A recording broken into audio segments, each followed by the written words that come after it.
Hey everyone, it's Mike again, and in this video what we're going to look at is the slingshot. So last video we did, I showed you the two-handed press, and then what I go into in the video, in my workout video, like in the long one, is what's called a slingshot. And I'm going to go back into that inverted kettlebell to show you some leg stuff like I talked about in that other video. But I wanted to show you the slingshot in this one, and I introduced it a little bit in the last one, and not everyone likes this one.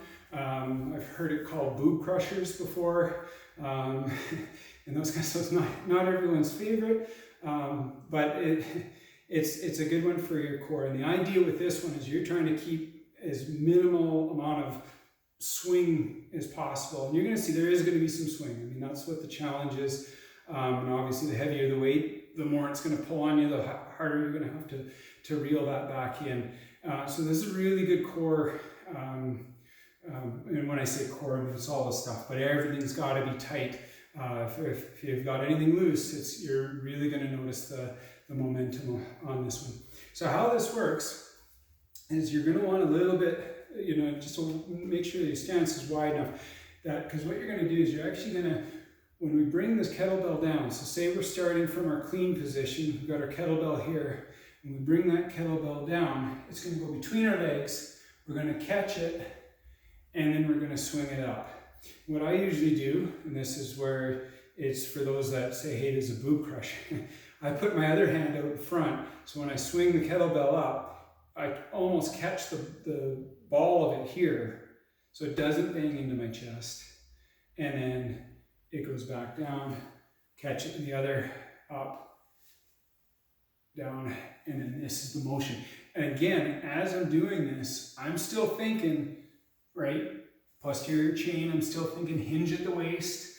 Those are the muscles that I'm using. I'm not wanting to, use my lower back or do something weird, right?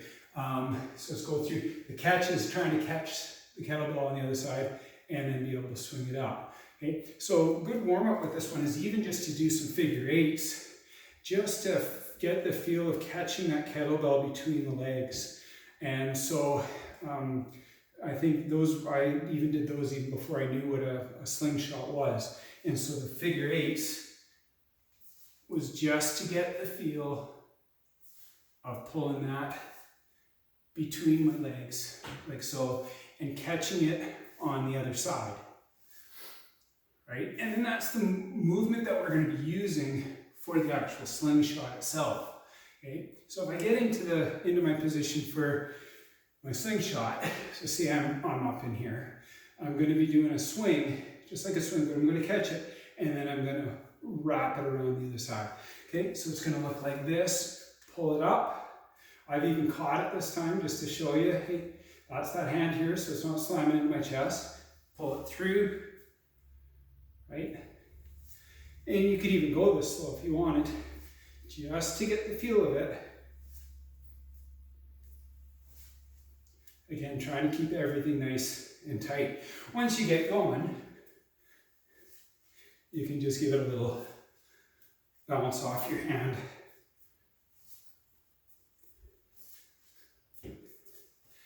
And go from there. And again, once you're done and you get it, you can go into one-handed swing back up to your resting position. You'll see, I think we get into a different one, so actually we'll stop and we'll go into a different lunge. So the next video, that's what we're going to look at, is a number of different leg exercises. So there's one workout that I do where it mostly all focuses on legs, very little shoulder work. So a lot of it is just holding that kettlebell in an inversion and doing leg stuff. And that's what the next step in the other workout was going into some lunges. So that'll be included in that video. So those are the slingshots. Again, start with those figure eights if you need to. I'm even thinking another one is you could even just do around the worlds. If you're just trying to get the feel of passing that kettlebell from one hand to the next, I think one of the things, even for me, I've done this for so long, I know what the feel is. But when I first learned, no, it took me a while just to get the feel. I give the analogy of any sport. If I play basketball, getting the feel of the basketball, just passing it back and forth between my hands, just to get the feel of the ball. It's the same thing. I want to get just the feel of the kettlebell.